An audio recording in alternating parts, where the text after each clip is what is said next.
Mas Dedi sama Gus Miftah sudah nanya-nanya kami, sekarang giliran kami yang menanya-nanya Anda berdua. Datang lagi kangen ya? Gimana? Gimana Gus? Jepang bikin robot, Jerman bikin mobil, Gus Miftah dan Dedi bikin kangen.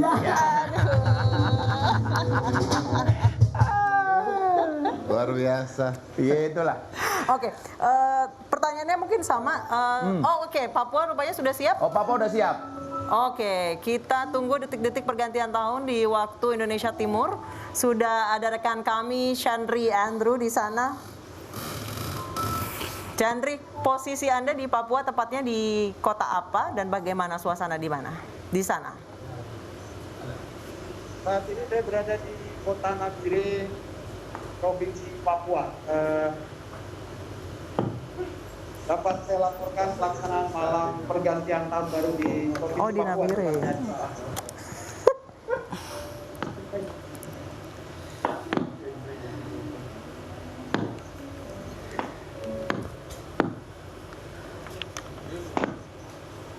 Baik, Andrew. Ya, siap. Andrew bisa mendengar suara kami? Ya, bisa, Mbak. Baik, Andrew, bagaimana suasana pergantian tahun di Nabire saat ini? Karena memang ini jelang 20 menit jelang pergantian tahun di waktu Indonesia Timur. Baik, Anissa dan pemirsa, dapat saya laporkan dari Nabire, Provinsi Papua, di mana sebentar lagi tinggal 20 menit wilayah Indonesia Timur akan duluan menyambut tahun baru. Pelaksanaan malam pergantian tahun di Provinsi Papua, tepatnya di Kabupaten Nabire, tidak seperti tahun-tahun sebelumnya yang dimeriahkan dengan pesta kembang api dan berbagai acara.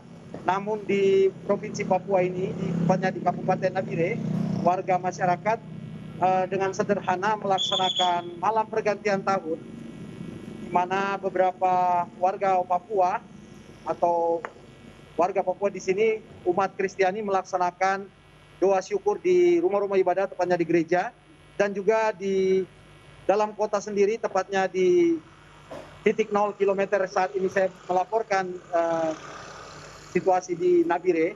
Di belakang saya terlihat para pemuda atau remaja dari masyarakat Papua, mereka melaksanakan doa bersama dari ujung timur Indonesia untuk dunia, di mana mereka berharap agar wabah COVID-19 segera berakhir. Anissa. Baik, terima kasih Chandri Andrew melaporkan dari Papua. Ini kalau dilihat memang sudah tidak ada kegiatan yang begitu ramai ya Anissa di Papua sana ya, dengan pembatasan tentunya karena di Papua juga tingkat COVID-nya juga cukup tinggi. Betul sekali. Tadi Chandra Andrew menjelaskan bahwa memang ada beberapa pemuda yang berkumpul di Teguh 0 km di Papua. Ini mereka membacakan doa dan juga harapan untuk tahun 2021. Sekarang kita akan ke Gus Miftah dan Mas Dedi. Halo. Untuk tausiah katanya, untuk teman-teman di Indonesia Timur. Udah harus tausiah nih gue ini. Waduh. Coba gue tanya sama kamu. Gimana Gus? Kalau cari cowok pasangan, suka yang badannya gede apa yang kurus? Kalau saya fleksibel aja sih Gus. Fleksibel aja. Oh fleksibel. Ingat, orang yang badannya gede sama yang badannya kurus. Pilihlah yang kurus. Kenapa? Kenapa? Karena orang kurus itu setia. Kenapa? Makan saja nggak tambah, apalagi pasangan.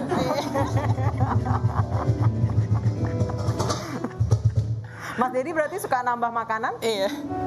Anda kan belum pernah lihat dia makan kan? Jadi nggak menentukan ya? Dia itu makan memang nggak nambah, tapi makan gratisan. Bro, Iya bro. Anda sudah harus tausiah katanya. Gue udah harus tausiah ini. Iya katanya. Oh, oke. Sebelum gua tausiah, bro, saya punya VT tentang terorisme nih. Kita lihat VT-nya.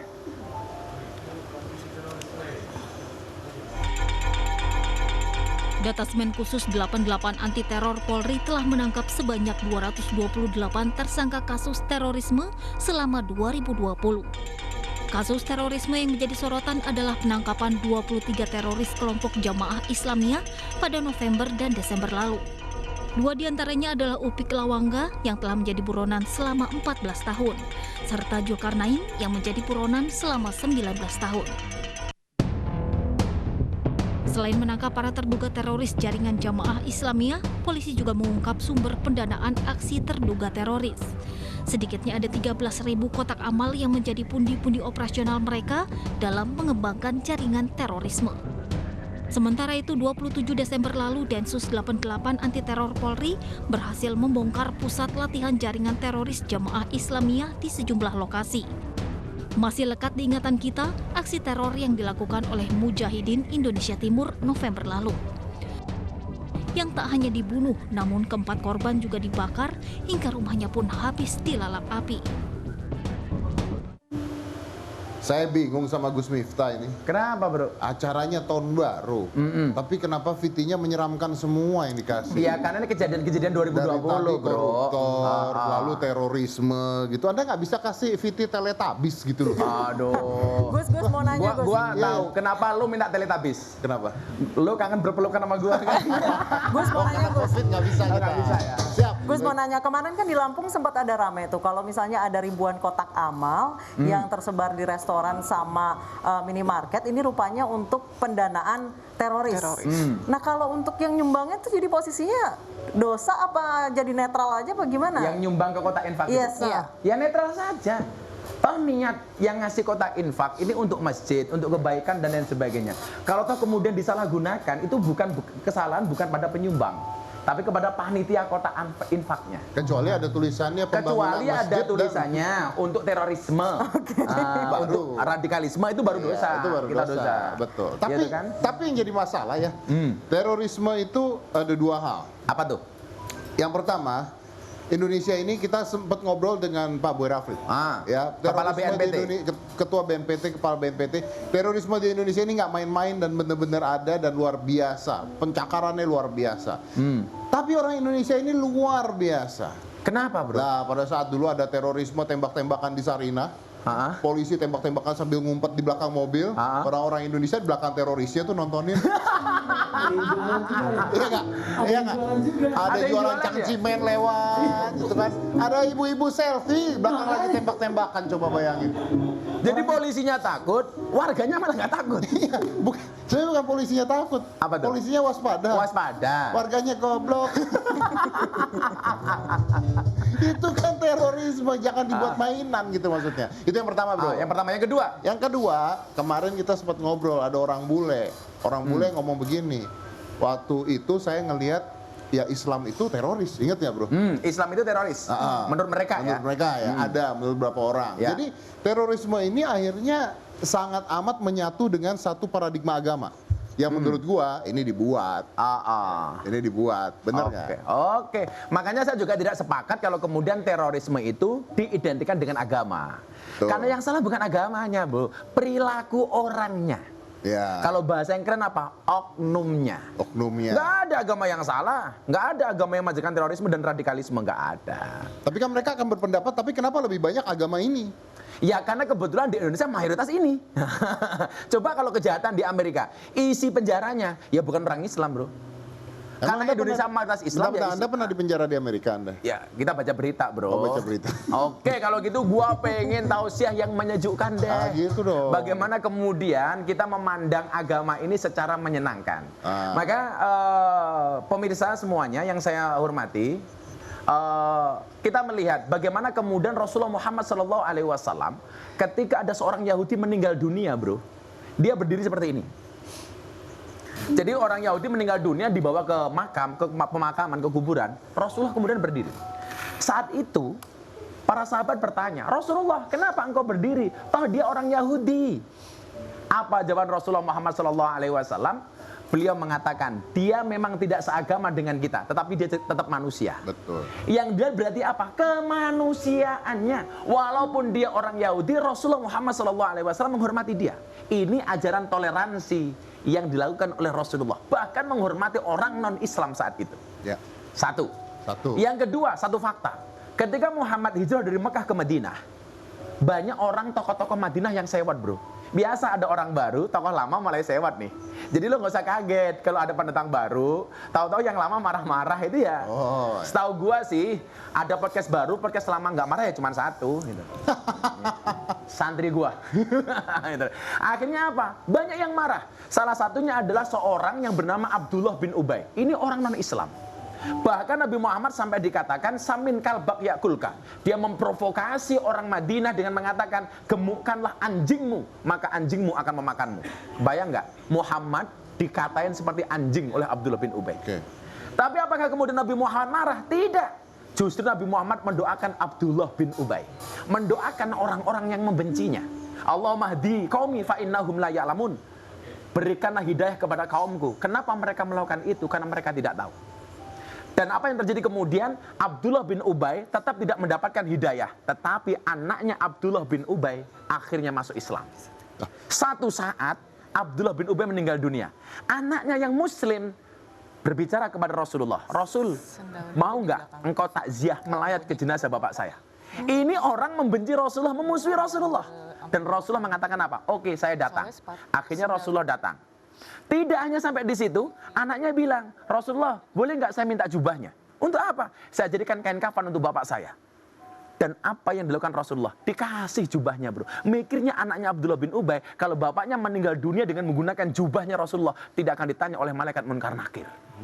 Coba, makanya kalau Dedi besok pengen gadanya Munkar Nakir gampang, kain kafannya jangan putih, hijau. Pasti dikira lontong. Akhirnya apa yang terjadi? Terakhir bro ya, sampai akhirnya minta disolatkan. Rasulullah akhirnya menolak karena memang Allah tidak mengajarkan itu. Dan akhirnya apa yang terjadi? Gara-gara kelembutan hati Rasulullah mengajarkan toleransi kepada Abdullah bin Ubay.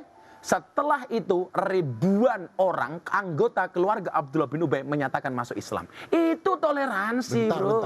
Bentar dulu. Anda jangan marah-marah ngomongnya. Ini gue tahu sih ya. Ini saya lagi dengerin mencerna ini. Apa? Jadi Rasulullah itu ada orang yang berbeda pendapat saja, tapi tetap dihargai. Dihargai, bahkan memusuhi. Ketika musuhan tetap dihargai. Ketika sudah meninggal tetap dijenguk. Dijenguk, meninggal, dilayati, takziah. Ini ada contoh dalam kehidupan nyata.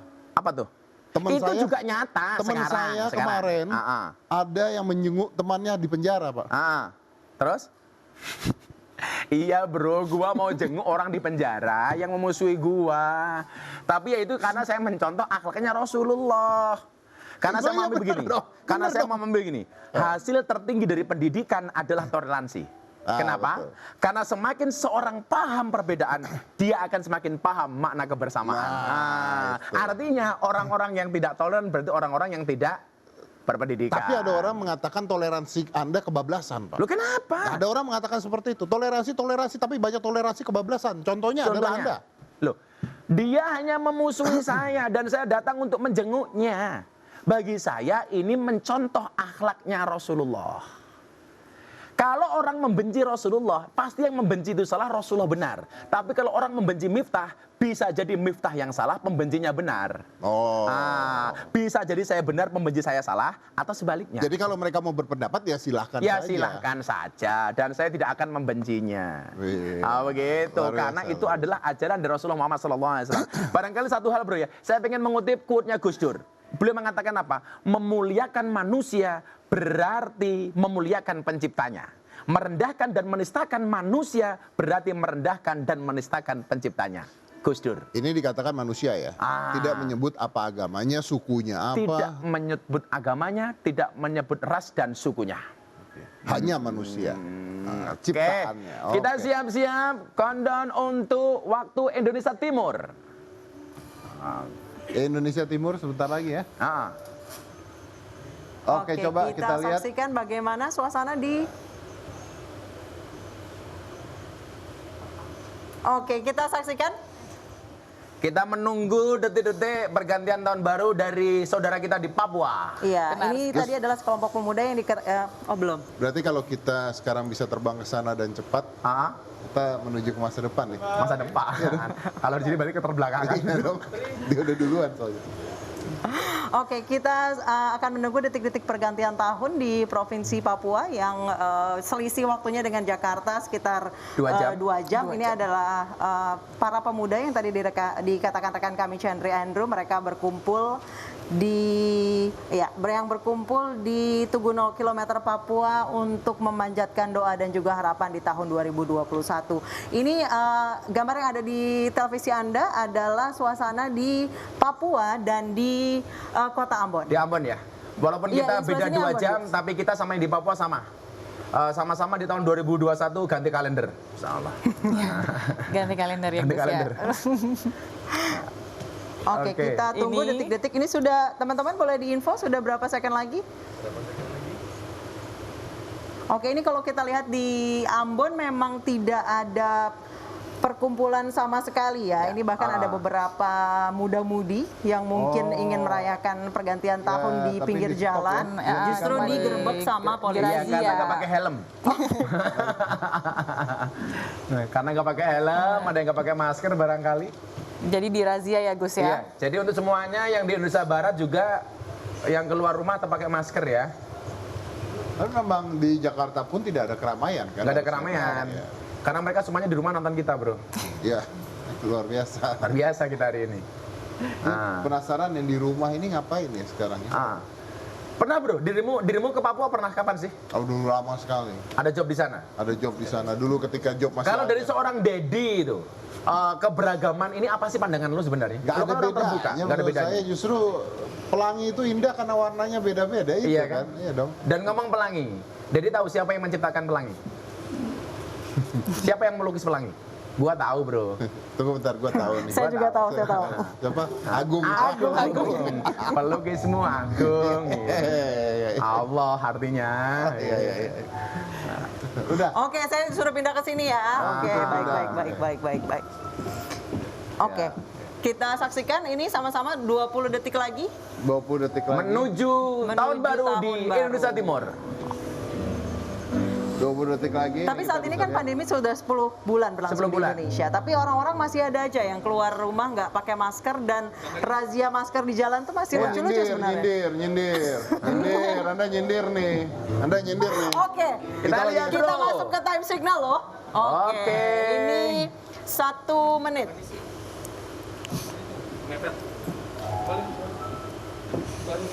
Oke, ini kita 1 menit menuju pergantian tahun di wilayah Indonesia Timur. Iya, mungkin banyak harapan di tahun 2021. Di antaranya tadi Mas Dedi sempat ngomong soal vaksin ya Mas Dedi ya. Ya. Mau sabar aja atau mau buru-buru? Kalau saya sabar aja. Sabar aja. Karena toh terbukti bahwa maksudnya dengan menjaga kesehatan, imunitas tubuh sebenarnya kita bisa menanggulangi COVID gitu kan. Jadi lebih baik kalau vaksinnya nanti sudah teruji secara klinis, kan sekarang juga masih diuji terus. Iya, betul. Jadi benar-benar kita siap. Oke, jadi sabar aja ya. Sekarang kita sudah 10 detik lagi. 9, 8, 7, 6, 5, 4, 3, 2, 1. Selamat tahun baru saudara kita yang berada 2021 untuk teman-teman di Indonesia Timur. Selamat tahun baru. Ini ya, bentar. Ya kenapa bro? Ini ya lucu loh. Acara ini lucu loh. Gimana? Jadi Anda bayangkan nih, ada bapak-bapak sama ibu-ibu sama anaknya. Dia lagi nggak nonton TV. Lagi di rumah makan mie instan. Terus? Terus tiba-tiba nyalain TV ya. Begitu nyalain TV. Oh, tahun baru. 5, 4, 3, wah, dia teriak gitu Iya kan. kan, mie instan dilempar. Wah, gitu. Kalau saya sih Euforia ingat kan? dulu, kalau sebelum Ternyata Indonesia Timur. kalau sebelum azan maghrib itu biasanya suka ada iklan yang ada beduk dan bayi Bener kan? pertama Iya, azan. iya, itu kan. Itu hoax itu. Gitu. Jadi sudah tahun baru untuk Indonesia Timur ya. Iya, Indonesia selamat Timur. tahun baru. Yang ada di sana, selamat tahun baru. Mudah-mudahan di tahun 2021 ini semuanya menjadi lebih baik lagi. Amin. Ya, Amin. Oke, saya nggak mau ngomong harapannya lebih banyak karena pasti countdown-nya akan banyak. Nanti saya kehabisan. Gitu ya? Ya, countdown kita ada countdown apa lagi di sini? Habis banyak bro, ada Indonesia Tengah, Indonesia Barat. Serius? Iya. Tahun baru hari ini, tahun barunya banyak.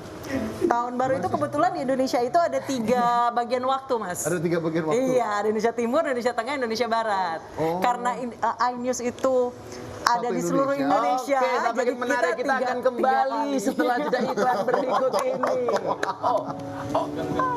Time signal, bukan jeda time iklan, signal. time signal. Oke, baik. Masih ada time signal. Ini untuk apa lagi nih? Time signal apa nih? Time signal.